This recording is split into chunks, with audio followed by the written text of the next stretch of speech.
I have tried to do this video 3 times and forgot to record. I want to keep these going because I am so curious about what was happening at each stage. I find it very hard to find out because even the surgeons, like every person is different. I'm 16 days post surgery and 12 days expanding. So I'm at about 27 turns at the moment with another one to go tonight, and then two Saturday, two Sunday, then I'm back into the orthodontist and surgeon on Monday. So I've been seeing them weekly. As I said, the expanding isn't bad at all. It moves like a hinge. Like I watched the surgery again the other day just out of pure curiosity. And once they cut the bone, they actually pull it down a little bit to give it a bit of mobility. And then so that's why it moves so easily. When I crank it, it just moves. Now, the weird feeling of it moving, it just freaks me out. I'm not going to lie, but as you can see, it's pretty big. The sensitivity on my gum is very sore. Um, but the difference, I'll put up a picture of the difference between my palate when I put in the expander first and now. It's definitely widened, which is great to see because what they'll do is they'll widen it, but they'll over widen it because it's 30% regression. And once the bone starts to come together, you lose 30% of the widening because it starts to contract. So they over widen to make up for this. I'm sure that's not the sciencey things, but that's what I understand by it.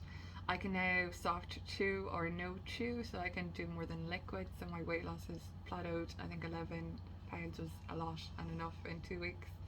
I was able to exercise yesterday, which is really positive. A low impact weight session, and for once the dizzy spells weren't there, and I can go into a plank now because before the blood going to the face is weird.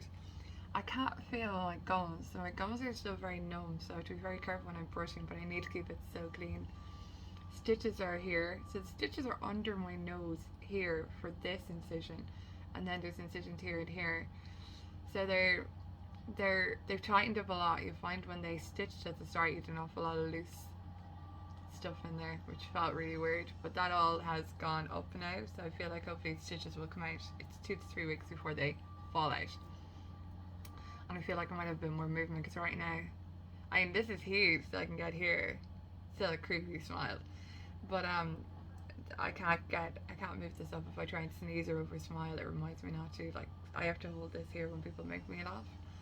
Um, yeah, good days and bad days. Like I really am all about my face at the moment. It looks crazy. I know people are saying the gap is cute, but I think it's gone 10 times past cute, and it's a lot bigger than Madonna's. But yeah, positives. Exercising again. Like as a dentist or as a surgeon reminded me, I have a skull fracture. Like literally, my bone here is fractured at the moment. So the fact that I can exercise, walk, talk, eat, I think it's amazing. Yeah, I have really bad days where I just feel like absolute crap, but then I have really good days when it feels better the next day, and I suppose I'm trying to, focus on the end goals. So I'll find out more on Monday from the dentist about my expansion, how much longer I need to go. As I mentioned, I'd rather get it done now, go big, and then let it start coming together. So the next steps will be when he's expanded enough, then he'll stop by putting a little bit of cement or glue up into the expander. This will stay in then for 3 months, and then after 3 months, they take it out. And at that point, within the 3 months, the teeth start moving back together themselves because the bone is healing. So they do move themselves before I get my top braces. So, anyone got any questions?